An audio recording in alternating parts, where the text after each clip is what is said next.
I also will report that I had a long conversation with Rabbi Berlin the other day.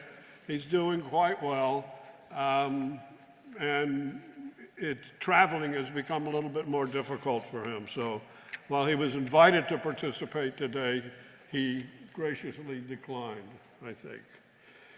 So if you will indulge me for a few moments, I want to talk about the past. I want to tell you a story about my family. I'll try to be brief, although I have no place else to go today. Do you? My story. My great-grandfather, Aaron, came to America from Alsace sometime after the Civil War, maybe in the early 1870s. He settled as a single man in Jackson, Mississippi. Why he came there is a story for another time. In any case, he opened a store, got married, and they had 5 children. My grandfather was the second oldest of 5. First 2 boys, then 3 girls, who were my aunts and uncles. Apparently, Aaron was not a great businessman because my grandfather, Izzy, quit school when he was 12 and went to work to help his family. In those days, men's shirts had detachable collars and cuffs, which had to be washed and starched in a commercial laundry.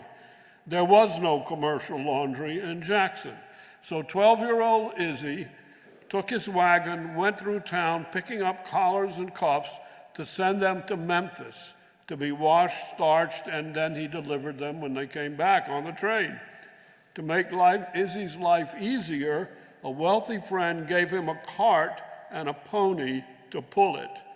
Now, I never saw that cart, although I have seen a picture. But as I think about it even now, I can feel the bumpy streets of Jackson as Izzy rode over them. I can smell the smell of the pony and the clean smell of the freshly starched collars and cuffs. It is as though I were sitting there next to my grandfather as he went on his way. How many of you have a similar story about an ancestor? You can tell it doesn't have to be, the details can be completely different, but an ancestor who you knew but you didn't know, and you know about the early stories. Raise your hands. I learned that from my rabbi.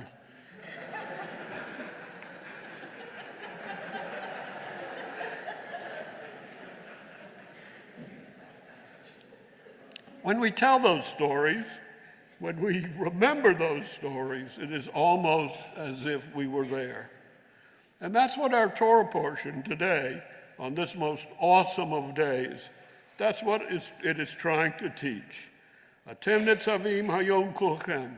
You are standing today, all of you, to enter into a covenant with Adonai, your God.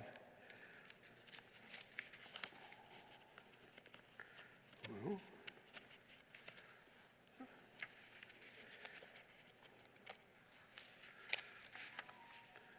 and then the Torah goes on to teach, not with you alone do I make this covenant, but with each one who stands here today, and with each one who is not here this day.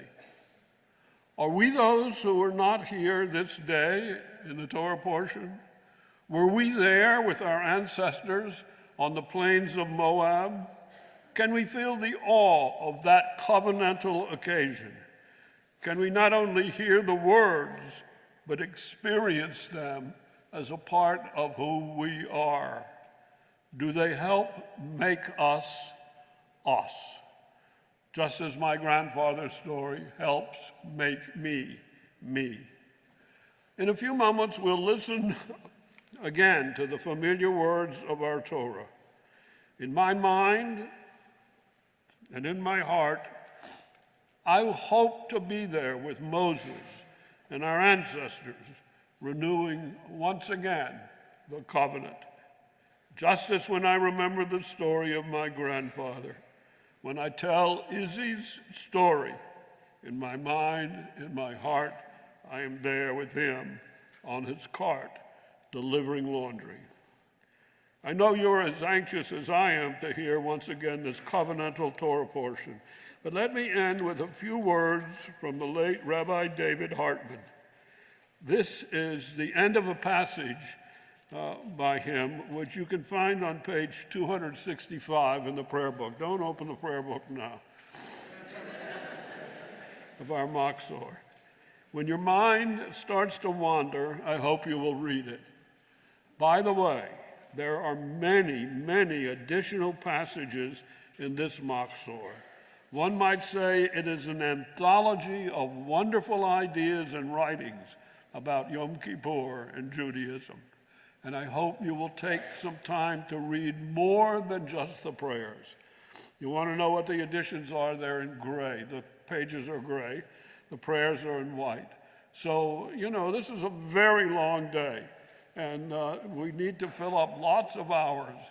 And those who compiled this Machzor gave us plenty of food for thought to fill up those hours. So take a look at it. So David Hartman wrote, "The covenant was not given by God only to those who participated in the founding covenantal moments. Rather, they define the ongoing vitality of the eternal covenant between God and God's human partners in every generation." So let us listen to the teachings of the Torah, and as we, with heart and mind and soul, stand again with Moses and our ancestors to renew the covenant in our own lives, to make our lives, the lives of those around us, and perhaps our world a better place. Shana Tova.